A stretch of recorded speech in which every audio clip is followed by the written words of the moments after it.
حضرت زبیر وہ صحابی ہیں یعنی جو نبی الاسلام کے بہادر ترین اصحاب میں سے 12 بندے غزوہ احد میں حضور کے ساتھ رہ گئے تھے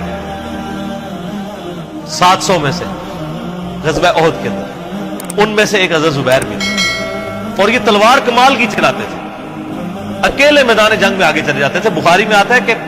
ان کا بیٹا عبداللہ ابن زبیر کہتا ہے کہ میرے باپ کے 2 شانوں کے درمیان اتنا بڑا زخم تھا جو ہیل اپ ہو گیا تھا، لیکن پھر بھی گڑا پڑا ہوا تھا، میں پورا ہاتھ اس میں داخل کر لیتا تھا، اور وہ زخم ان کو احد کے موقع پہ لگا تھا۔ اور پھر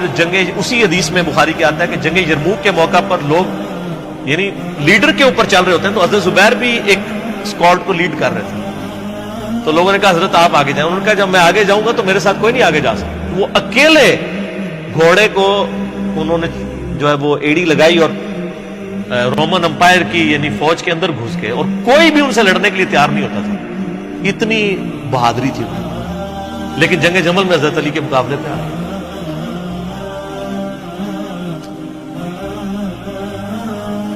اس تکلیف کا کوئی اندازہ نہیں کر سکتا۔ حضرت حسن ابن علی نے بتایا مولا علی سے کہ بھئی حضرت زبیر آئے ہیں،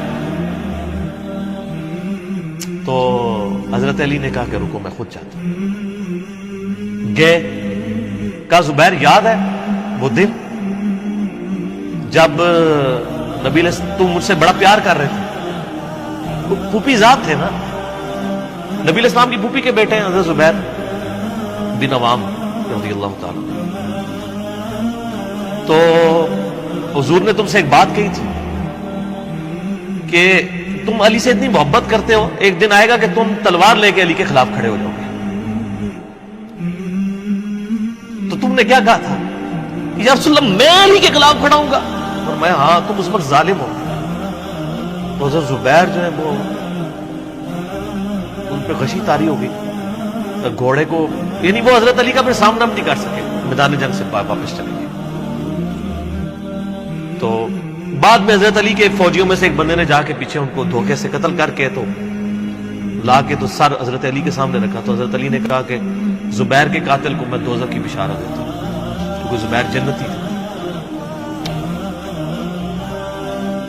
تو وہ شخص پھر حضرت علی سے ناراض ہو گیا کہ ہم نے ان کا میں نے تجھے حکم دیا تھا، جب میں نے ان کو جانے دیا تو نے یہ کام کیوں کیا؟ تو وہ پھر خارجی ہو گیا۔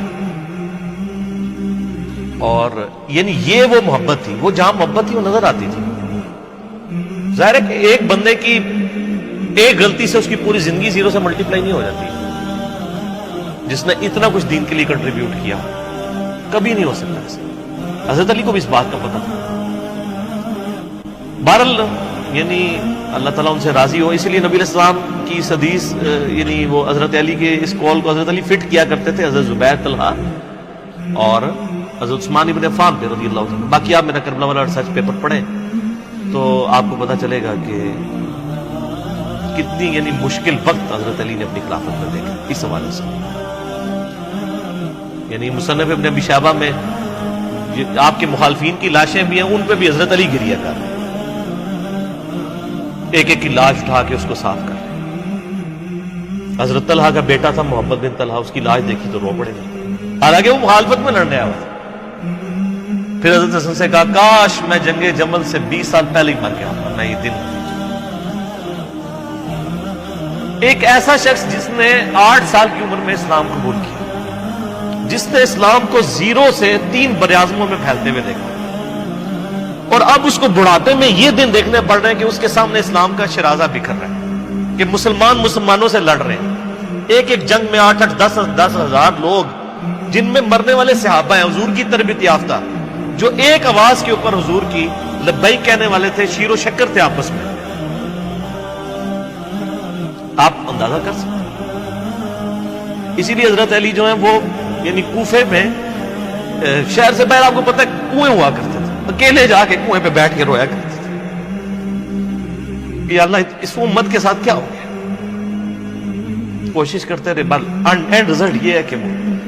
خلافت کا نظام۔ اسی لیے مصنف ابن ابی شیبہ میں آتا ہے کہ آپ نے فجر اور عشاء کی نمازوں میں قنوت نازلہ پڑھی، اللہم علیک بمعاویہ و اشیاءہ، اے اللہ معاویہ اس کے شیعہ کو برباد کر۔ علی اور اس کے عمر بن عاص اور اس کے شیعہ کو، ابا سلمی اور اس کے شیعہ کو، قیس اور اس کے شیعہ کو برباد کر۔ باقی احادیث میں آپ علیہ السلام نے جو بشارت کر دی تھی، مسنن نسائی کبریٰ کے اندر حدیث موجود ہے، حاکم کے اندر، کہ نبی علیہ السلام نے حضرت علی سے ایک دن فرمایا تھا، اے علی، اگلی امتوں میں سب سے بڑا بدبخت وہ تھا جس نے قوم عاد کی اونٹنی کو قتل کیا اور اس کے بعد عذاب آ گیا، میری امت کا سب سے بڑا بدبخت وہ ہوگا جو تیرے سر کے خون سے تیری داڑھی کو رنگ دے، اور وہی ہوا ہے۔ اور اس کے بعد پھر دیکھیں امت ایک جگہ جمع نہیں ہوئی ہے، حضرت علی ایک آخری کوشش تھی، اور جن لوگوں نے اس وقت ساتھ نہیں دیا پھر ان کو دنیا میں اس کا خمیازہ بھگتنا پڑا ہے۔ عبداللہ بن عمر نے بیعت نہیں نہ کی تو صحیح بخاری اٹھا کے دیکھیں، عبداللہ بن عمر کو آل امیہ نہیں قتل کروایا، حجاج بن یوسف نے زہر آلود نیزہ مروا دیا، اور حاکم کے اندر مجموع الزوائد کے اندر موجود ہے، حضرت عبداللہ بن عمر آخری عمر میں کہا کرتے تھے، کاش میں اس وقت علی کا ساتھ دیتا اور یہ خلافت کا نظام تو بچ جاتا، کیونکہ کئی لوگ بیچ میں نیوٹرل ہو گئے تھے جو پھر ساتھ نہیں دیا، تو اس کی وجہ سے پھر حضرت علی کے چونکہ اب پاس اتنی مین پاور نہیں تھی کہ اس سسٹم کو سنبھال سکتے، بعد پھر وہ شہید ہو گئے اور پھر معاملات آ گئے۔ خیر بات کہاں سے کہاں نکل گئی، کیونکہ یہ اس کے ساتھ